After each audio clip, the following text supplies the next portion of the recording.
Let me now invite my panel to the stage, Mr. Chris May, the CEO of Dubai Golf, the company that manages 3 golf clubs and 5 golf courses, and also the brand new talk of the town, Top Golf Dubai.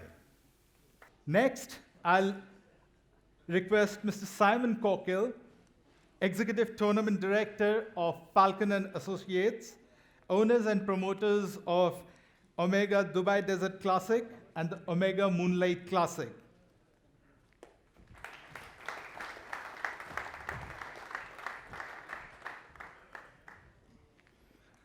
I'll next ask Mr. Mark Czapleski, President of Troon International Division, and we all know the number of golf courses that are under their supervision, operations, the management, including all the important golf clubs in Abu Dhabi and all over the world.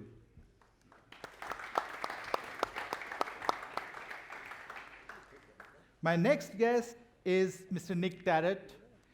I don't need to speak much about him. An industry veteran of 31 years in UAE. He's the tournament director of EAGL Mini-Series. So he's my boss. I have to say very good things about him. But also the man who was the European Tour Dubai office head and looked after the DP World Tour Championship and other events, Mr. Nick Tarrant.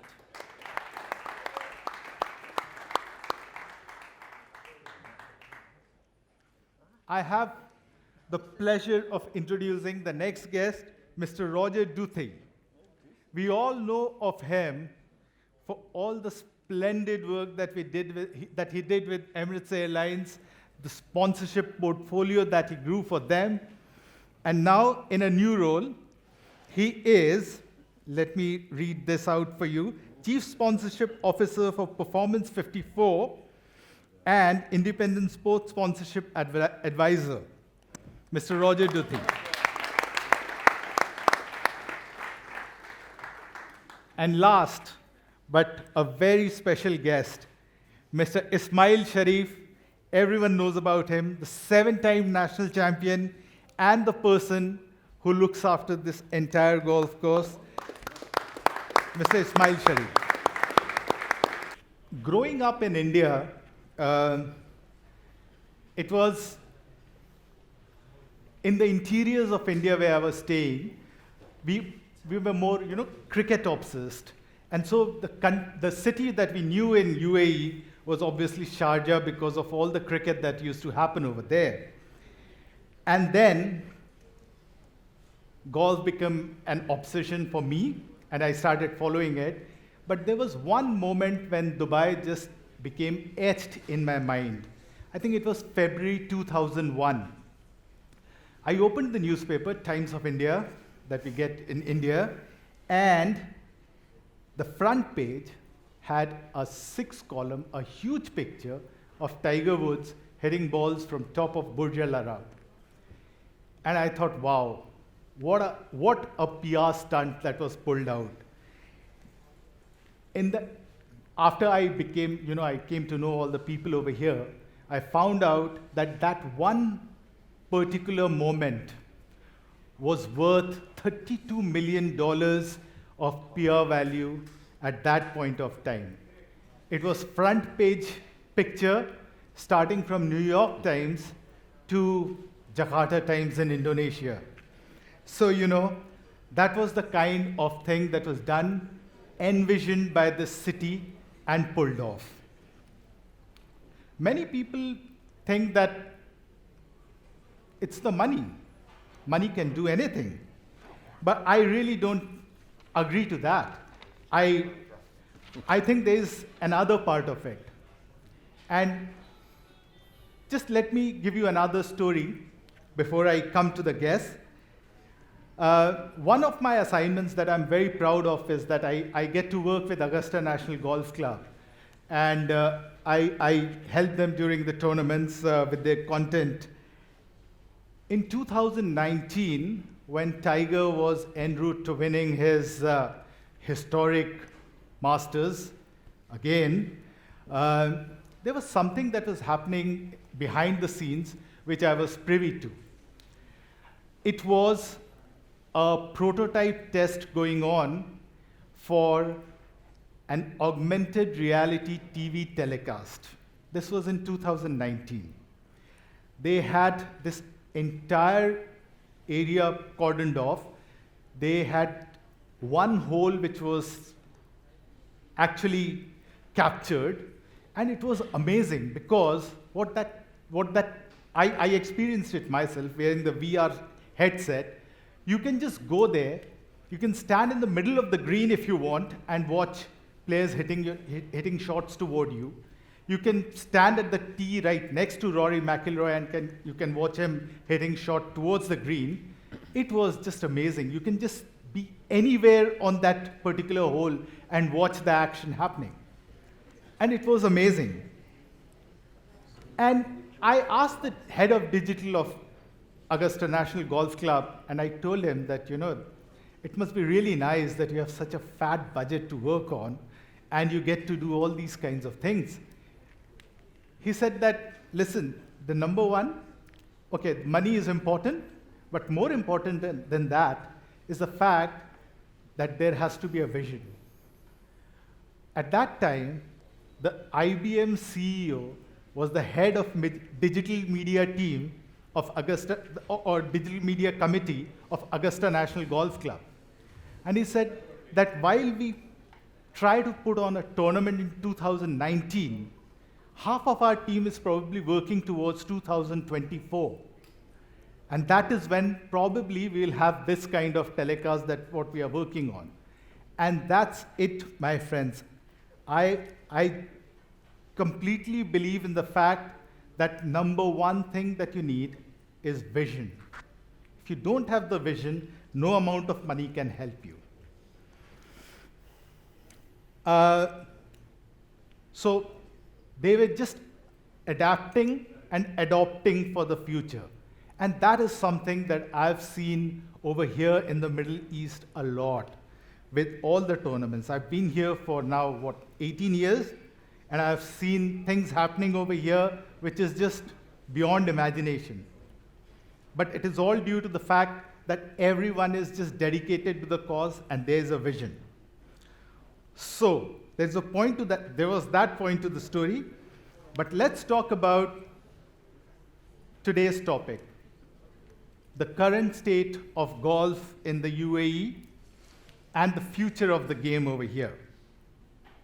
Since I was talking of innovation, I thought the first question I would ask is to Mr. Chris May. Dubai Golf manages the oldest green golf course in the country. Everyone knows that. And then, after 33 years, they decided that let's have something called Top Golf. I've been there a couple of times, and it is just an amazing, amazing place. Mm-hmm. The kind of people who come, the demography that place is attracting, it's mind-boggling. So, Chris, let me start with you. Can you give me the rationale behind Dubai Golf's decision to go for something like Top Golf, and how good has that been for you guys over these last almost 6 months? 5 months, 6 months, nearly 6. 6 months, actually. Yeah, look, actually, we've been looking at Topgolf for a very, very long time, probably for 10 years.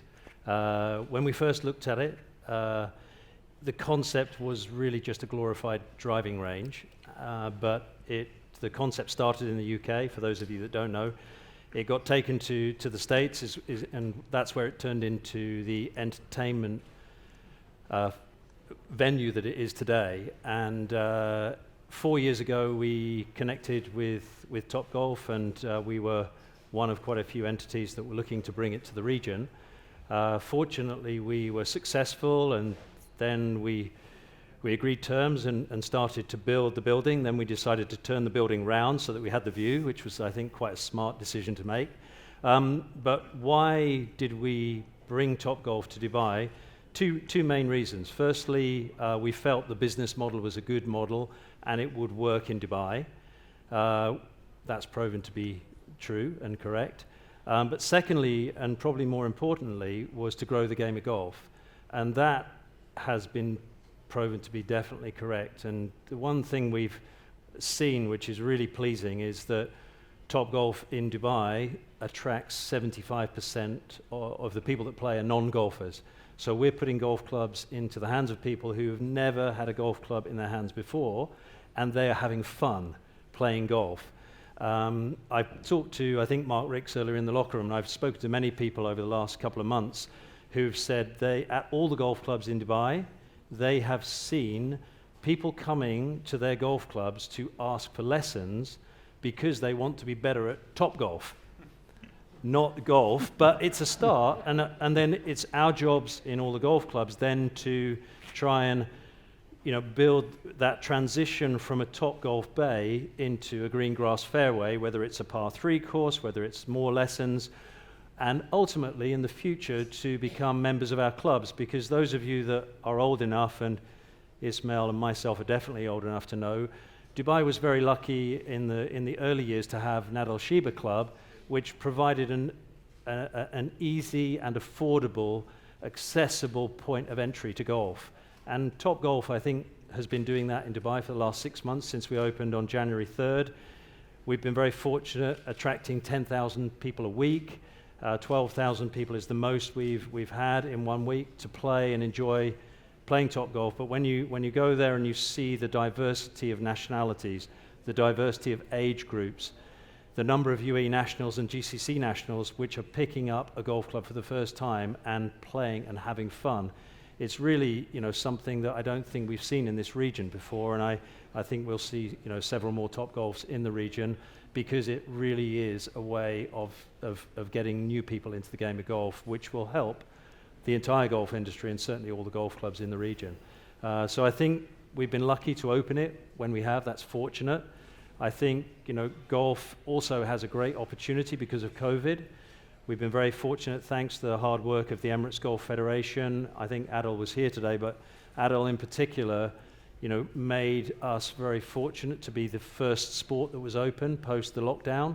And I think that gave us a great advantage in seeing a huge uplift in the number of rounds played in the region, whether it be existing members or non-members playing, and I think all the clubs have benefited from that growth in the game.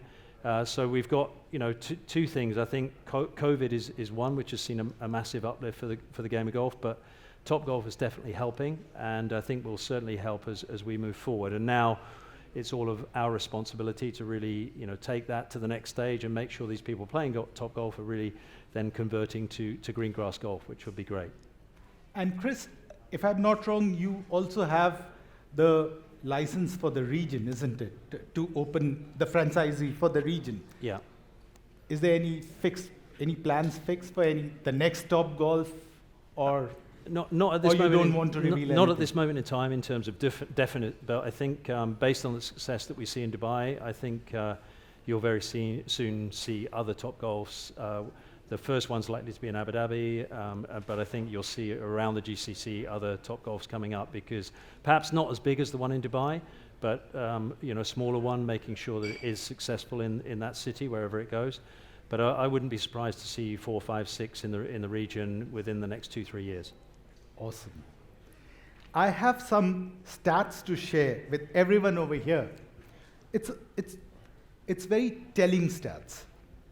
April 2019, the year before the pandemic really, there were 54,000 rounds of golf approximately played in the UAE in the 18 golf courses. April 2020 was obviously the worst month ever for golf in the UAE. Still, there were 12,000 rounds which were played during April. And guess how many rounds we have had in April 2021? We've had 80,000 rounds. That's a record. And I think each one of these guys need to be complimented for making that happen, and also for making all the necessary, taking care of all the necessary protocols and guidelines. So thank you, everyone. I'll move to Simon now. Simon is the person who takes over Chris's real estate for more than 2 weeks in a year. And there are 2 amazing tournaments that are held at Emirates Golf Club.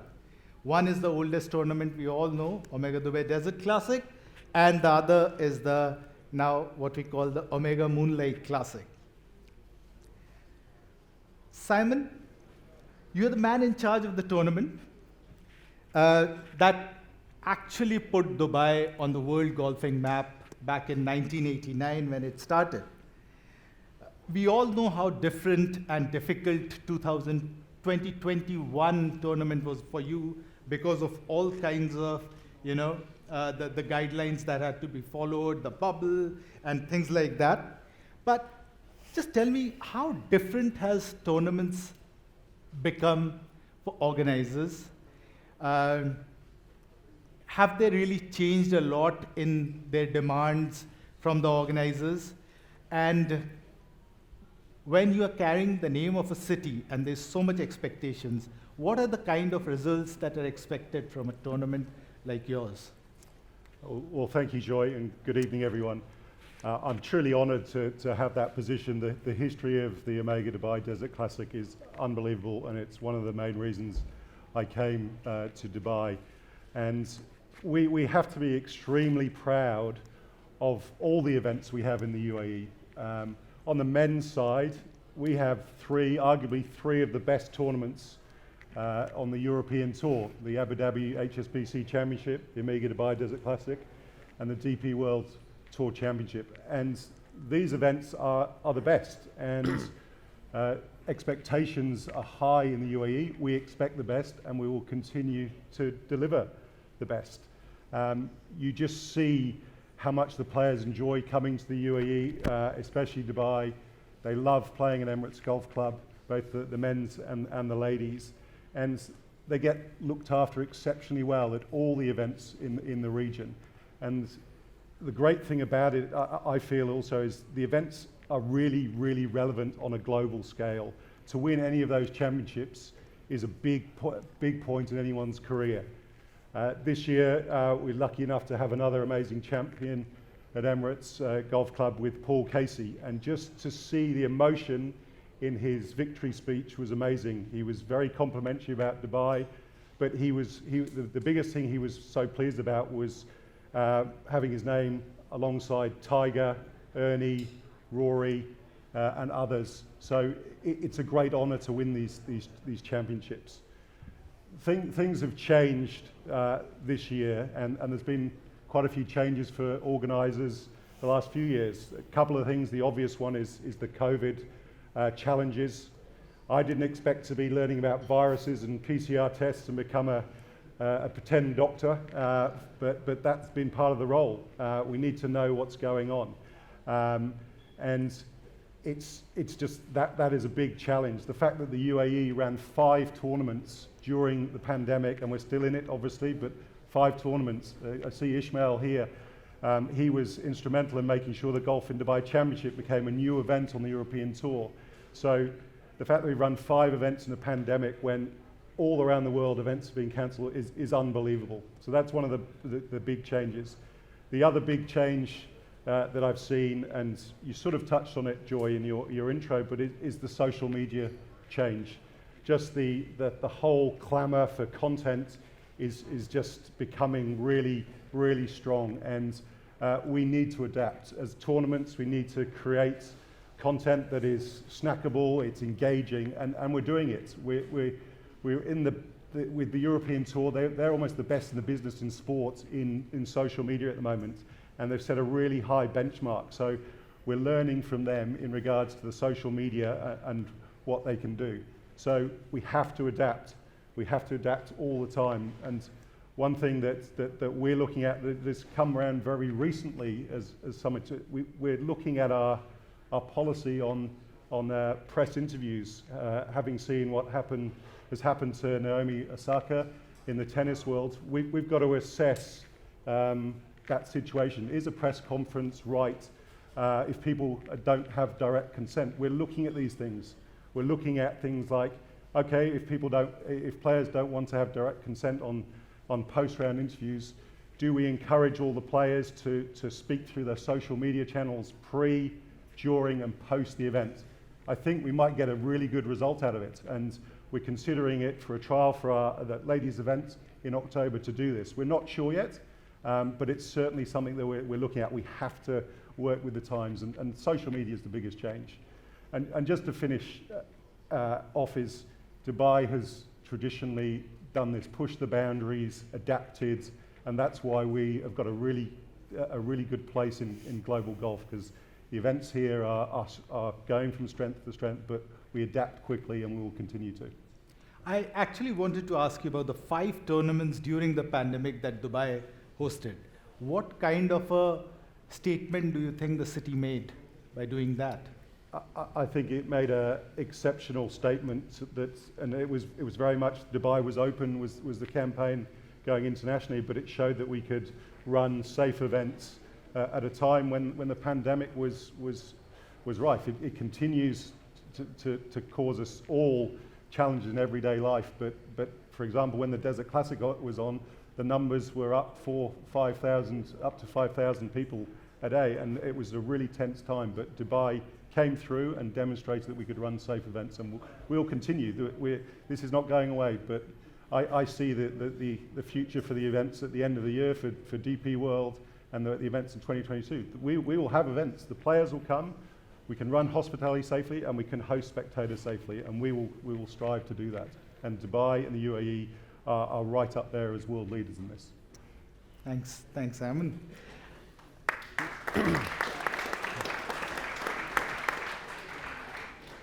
Talking about events of the nature that Simon is associated with, you need golf courses of that kind of quality to host them. You need, as they say, you need a good battlefield to let the war happen or the battle happen. And one person who has been deeply entrenched in the golf course business is Mark. Mark, as I've said, is Troon International Division Head. Looks after so many golf courses, and one thing is Troon has, I believe 600 golf courses worldwide, yes. Worldwide, isn't it? So the kind of best practices knowledge that he has is probably unmatched. What I wanted to ask you, Mark, is there's a lot of talk about sustainability recently. Everyone is talking sustainability, and if they are not, they're getting a lot of, should I say, kick in their backs from the shareholders and things like that, what we saw with the big oil industries and all. But tell me, when we talk about the golf industry in the UAE, sustainability is a big part of it. And what do you think the sustainability in UAE compares to other parts of the world where you have all the golf courses and the knowledge from? Well, before I get to the sustainability question, I do want to make a comment, because you talked about 80,000 rounds in April. That's an incredible number, but what's even more incredible about that is that was with less than 1% of tourists, which we typically in the peak season would get at least 10%, and it's something that we're working towards getting more of those. But I don't think any of us sitting here would have ever thought it was possible with the local market to do those kind of numbers. So it's phenomenal. It's been incredible what golf has gone through. So on the sustainability part, I think the UAE has been, it's been ahead of the curve actually in a lot of areas. It's something that, it's a big buzzword, but golf has gotten a bad rap for a long time, and we do a very poor job of lobbying for ourselves, right? If you go back 30 years ago, of course, there were chemicals that were being used that probably were bad but a lot of these chemicals that aren't used on the golf course anymore are still being used by the farmers. Their lobbies are strong enough to make those still but we're being socially responsible in the golf industry. So it's tougher on the agronomists to do that. But from the UAE perspective, think back to 25 years ago, when most of the TSE water, the treated sewage water that was being used, there was some landscaping stuff that the municipality used, but a lot of it was just going out to the ocean. Now, every golf course in the UAE uses treated sewage water for their golf course. You're talking millions of gallons a day of water that used to go, now it's going back into the ground, being filtered by the golf courses themselves, water going back into the aquifers. So that in of itself, we think, oh, golf courses waste a lot of water. That water isn't being wasted. That's treated sewage water that you're not going to drink it anyway. But it is getting cleaned as it goes through the ground. And that is, there's not a lot of places that have 100% like we do. Every golf course here now is on that treated sewage water. Then the other part of golf courses, you think about where every one of our courses started, it was just a patch of desert. Now, yes, there were desert animals, there were some, but not to the degree. We've then created this ecosystem environment for literally hundreds of species of birds and fox and gazelle. Some of our courses have gazelles because of the greenery that's been created. We had an amateur ornithologist, if you will, at Abu Dhabi that counted the bird species one year, and I think got to over 50 or 60 just at Abu Dhabi Golf Club. I'm sure Emirates Golf Club probably has 100 because they've been there. It's been there for so long and with all the trees. So we've created that environment, which again is a positive. That's sustainable for some of the other things that the golf courses have done that's not necessarily agronomy related, but are getting rid of use of the plastics, the throwaway plastics. It's tough to do, but if you make the commitment, I know there are several hotels that have done that as well. We've got a few of the golf courses, and I think all of us are working towards doing a better job with that kind of thing. And then lastly, I mentioned the chemicals, but I think we're all the golf courses, biofertilizers, and things, even the herbicides, we're trying to use things that are more, almost homeopathic type of, the herbal type of things that work. Now, you can't do that for everything, but we are doing our best to leave a much less of a footprint on the environment. And the last thing I'll say, I don't know if you know this little fact, but grass, if you took 1 hectare of grass versus 1 hectare of fully foliaged forest in an urban environment, that grass produces 4 times the oxygen that a forested canopy does. So that's an interesting fact about the grass on the golf courses, that they're actually beneficial. Not that we're trying to grow more of it, we're trying to reduce it, but still, it's a positive for the grass. So that's kind of some of the main points for sustainability, Joy, but I think the UAE has done a fantastic job in that regard. Thanks a lot, Mark. That was really interesting. Moving on to Mr. Nick Tarrant. Nick, you were almost here, I think, when President General Ziaul Haq hit the first tee shot. I think you missed it by a couple of months, I suppose. But 31 years over here. 31, not 51, yeah? Okay. I'm not going to say what's your age now, but 31 years over here, you have seen the entire industry growing over here in the UAE. So we have heard about, the past is the past. It is gone. But let's talk about the future. How can we take the next leap now? What are the things from your experience that you can tell us which is going to take the UAE golf and the regional golf into the next few years and keep growing? I'll do a Mark Chaplesky first and just want to thank everyone for being here. Isn't it great to get the industry together? It doesn't happen enough. And Sudesh, Priya, all the Eagle team, this industry environment networking reminds me of the 59 Club with Neil and Mark. We don't get the industry, us together, talking enough. So thank you to Eagle and everyone. I'm Joy, I'm mindful of your strict timing. I can smell the buffet drifting across, and it's great to be invited to an evening with Joy Chakravarti. So thank you, Joy. And I want to name 2 people in the audience, too many, but we have 2 professional golfers here. We have many professionals, but it just shows you that Dubai and the UAE is the destination of choice where they want to be. Shiv, ambassador for EAGL, stand up. Shiv Kapoor. Thank you for coming, Shiv. I had fun on the first tee. And we have another one. We had a Ryder Cup player, it's not here, who won the BMW PGA Championship. And we have Ignacio Garrido in the back table hiding. Ignacio, say hi. Ignacio, Shiv, you're both welcome here to Dubai. So looking at the future, I think today may be the future, touching on the future. Corporate golf, for various reasons through COVID, has been perhaps a little flat, but I think short form, is this the short form of golf? I've had many chats over the last 24 hours with Shiv and many people.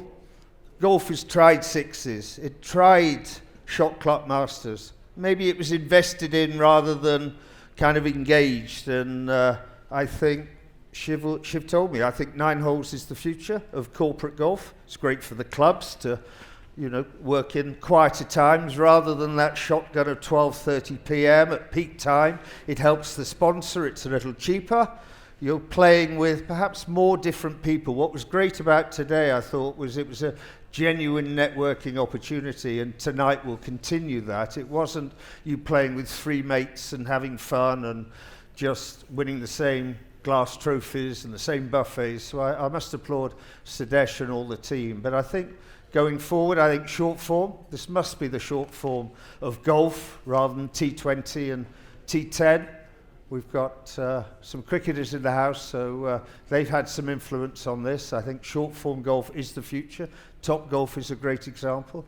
And please remember now, there's social media, the TV. We still have live feed till 9 o'clock tonight. So Joy took me to one side just before we started this forum and said, I have to behave myself and not swear. So thank you, Joy, for that reminder. We have another 50 minutes, not of the forum, but still on live from there. So I think engaging with the youth, short form, having more fun, music on the first tee, not on the golf cart. Sorry. But, Stephen Hubner and Steph, who've helped organise today, they've really embraced the concept we've had today. And I was talking to someone, Roger, early, and this could perhaps become the 5th major, Roger, as we talked about. Yeah, definitely, definitely. So that's my feel. I feel really real energy from the teams. I think match play in teams, I think it's really worked well today from what I've seen and heard. And maybe that's the future.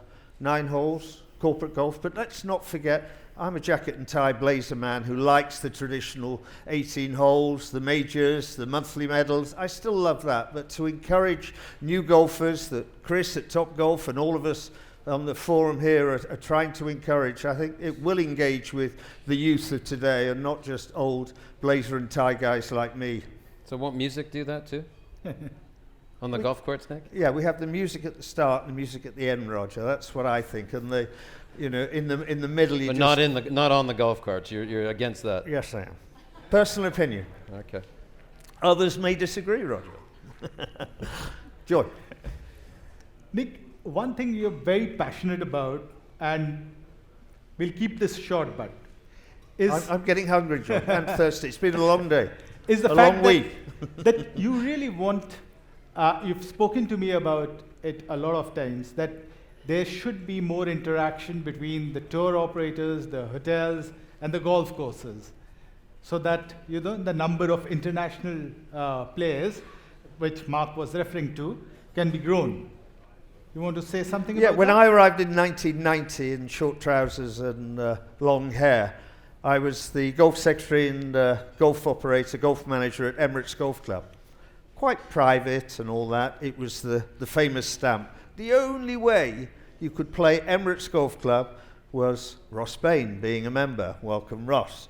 A member, member's guest, corporate golf day, or an international guest through a hotel. There was no local play and play. So we've gone from there to there. And to this day, it changed a bit when I said, why are we building another course in the creek? No one will ever play. Why do we do floodlit golf at Nad Al Sheba, Dubai Golf and Racing Club? Chris, that was me. I opened it. I think your organisation closed it. But that's another subject, Chris. So I thought, well, you're blushing. Not No, my it's your red choice. shirt. Your red shirt, sorry. So I thought, I still have today, I said no one will play floodlit golf. I just know the crowd who play, some of them here on a Thursday afternoon, 5 days a week. Some job, yeah? I got the wrong job. But I still have today people coming up to me and said, Nick, you were really unhelpful in those early days. The only way we could play Emirates Golf Club from Sharjah, from Tawal, from Ras Al Khaimah, from Ajman, from Abu Dhabi, we had to stay in a hotel in Dubai. That was the only way. There was no local play. And, you know, that's 31 years ago. We've gone from there to there. Isn't it remarkable? And imagine the next 31 years. Thanks, Nick.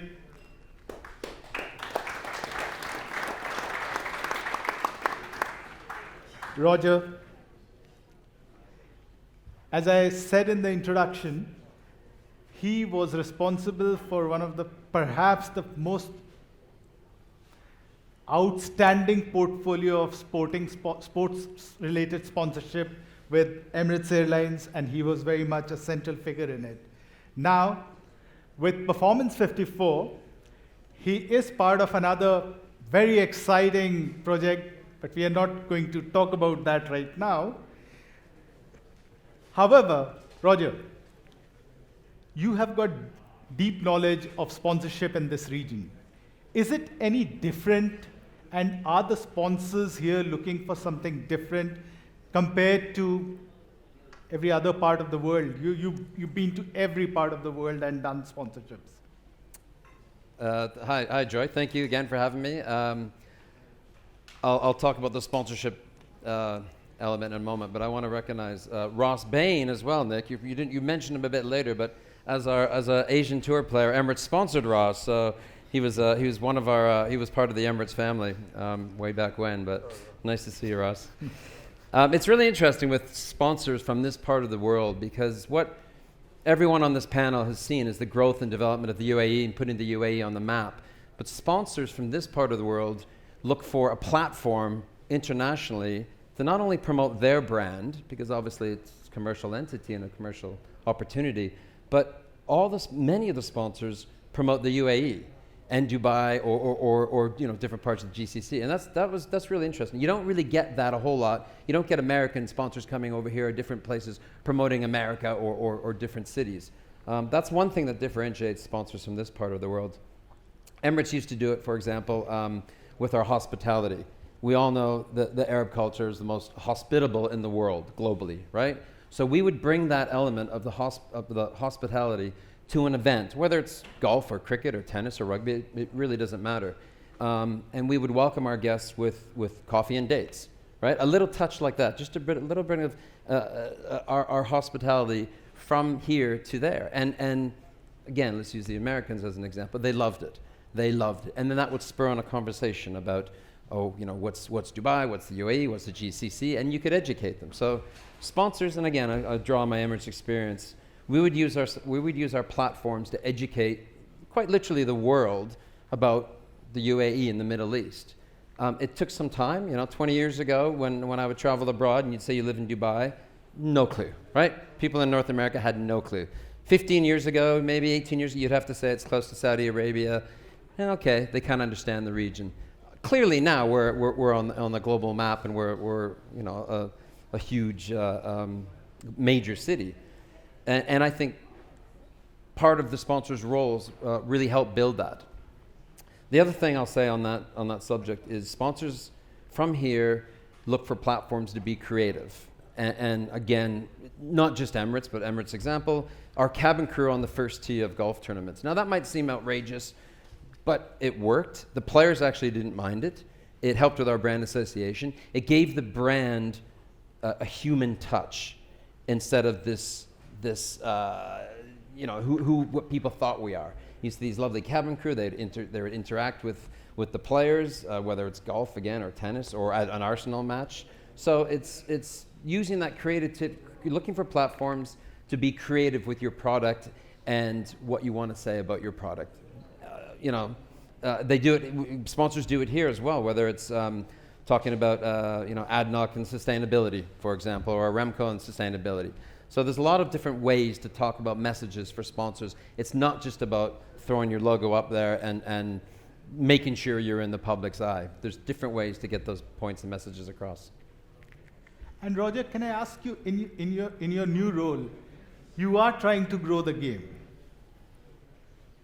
Can you just talk a bit about that?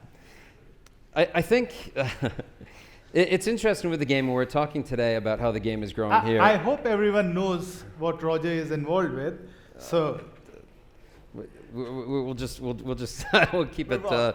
We'll move on.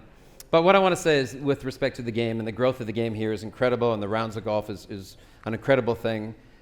With Mark and Chris and Simon and all the guys up in the panel, we're talking about the growth of the game, which is so important. But the interesting thing to note about golf, there's a study that's just been done. I've reviewed over the last 10 years. The average age of the TV viewing audience in America, say, is 63 years old.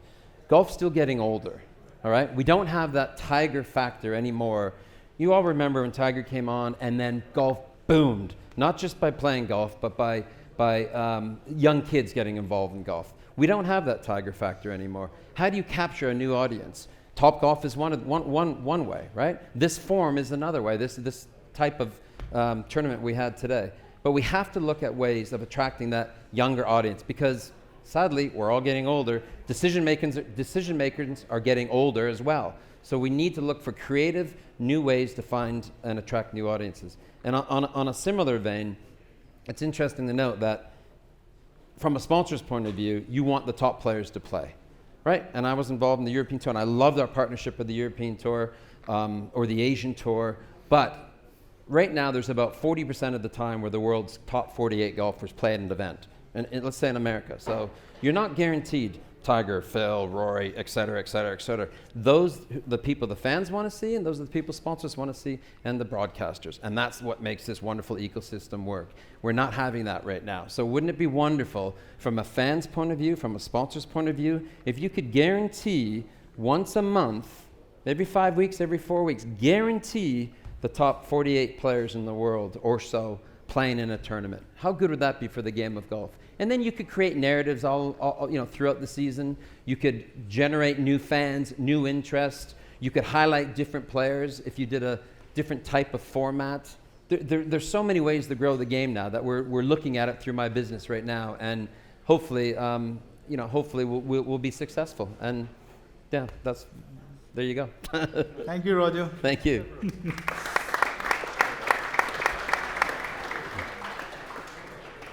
I saved Mr. Ismail Sharif for the last.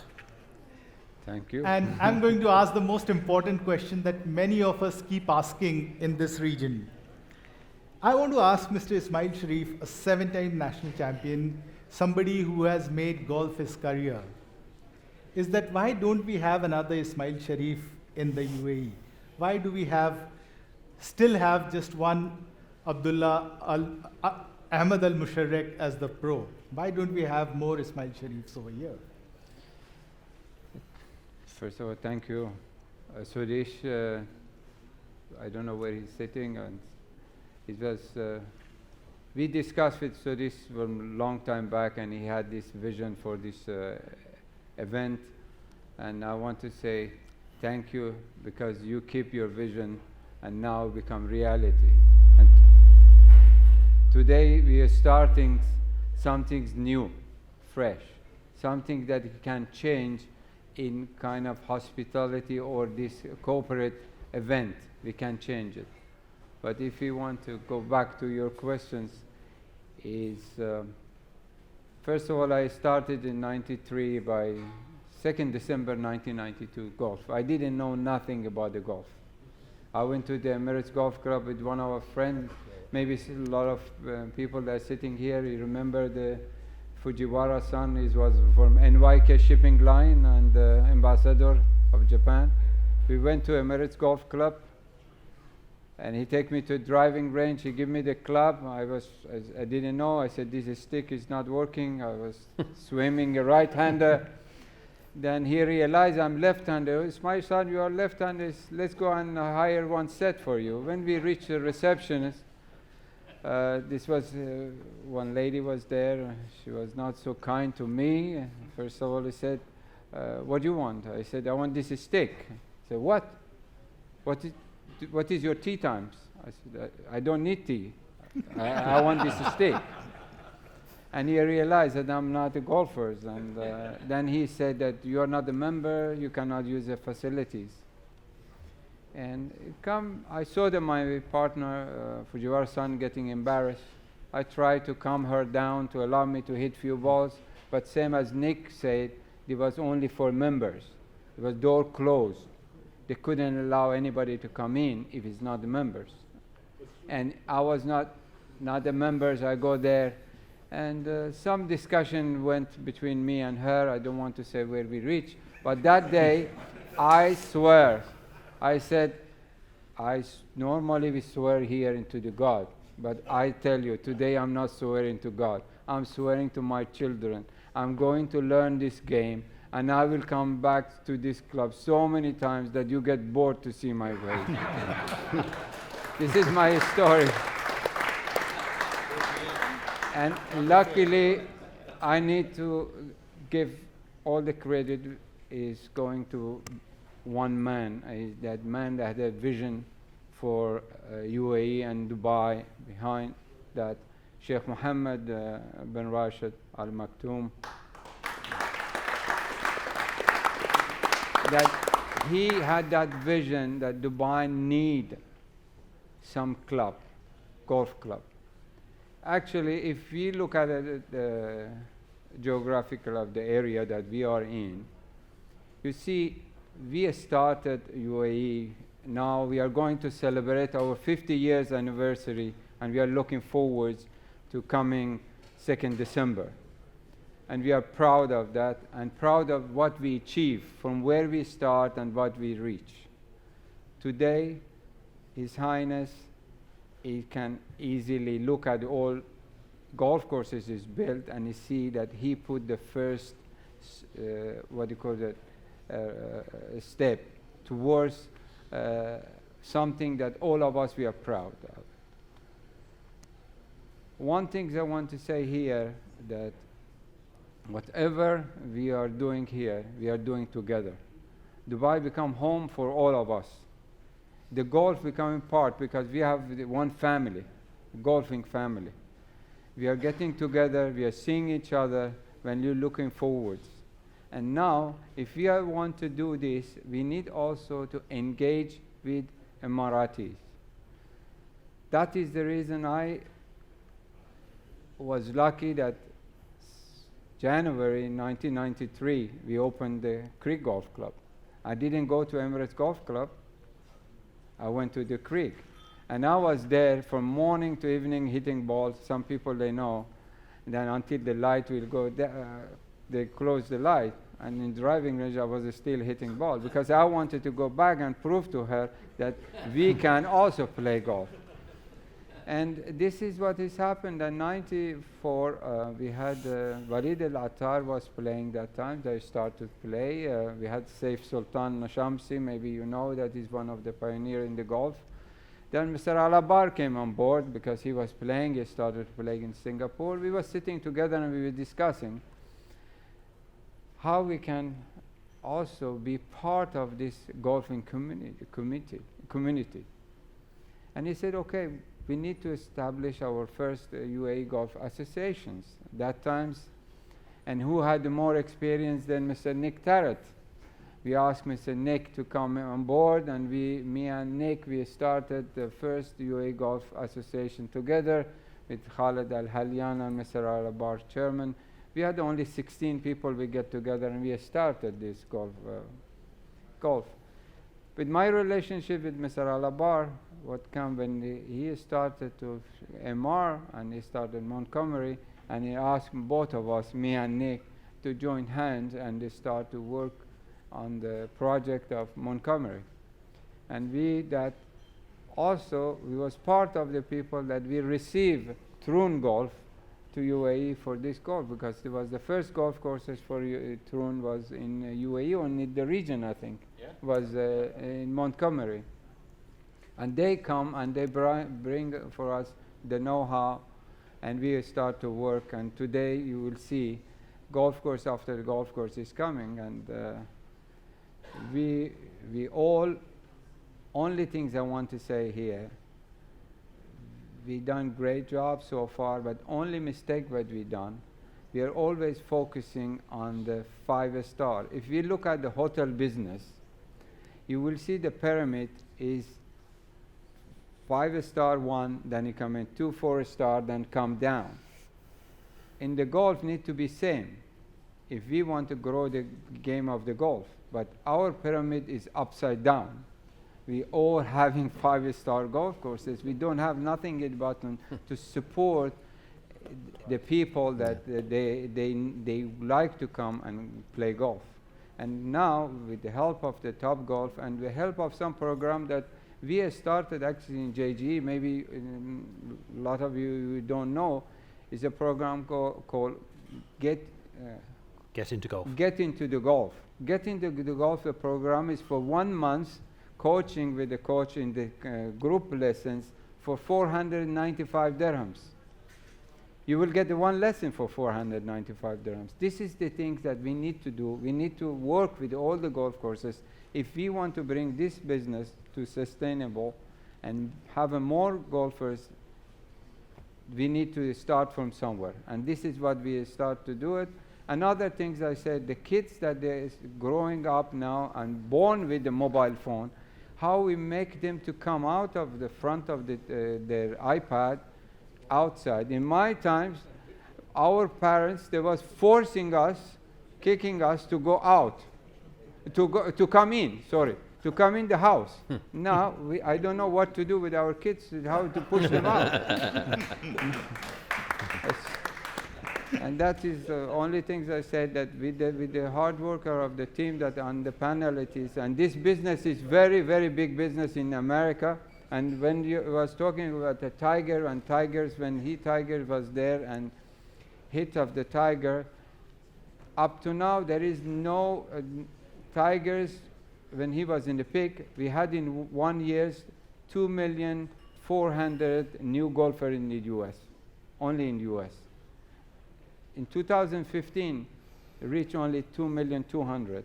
But during the Tiger, when it was a peak, it was the highest golfers. We need some more like them, and I think it's responsibility of not only us here, is responsibility of PGA, European Tour, RNA, all the golf course owners, and all the players to work hard to make this game, to expand this game. Is not only a responsibility of the people that they are sitting in the panels here. Thank you. Thank you, Ismail sir. We will wrap it up over here because we now just barely have time for the prize presentation. So thanks a lot to everyone on this panel, and thank you everyone for listening to all of us. Thank you, sir. And let's have the prize presentation before we run out of the satellite time. Thank you. Thank you, Joy.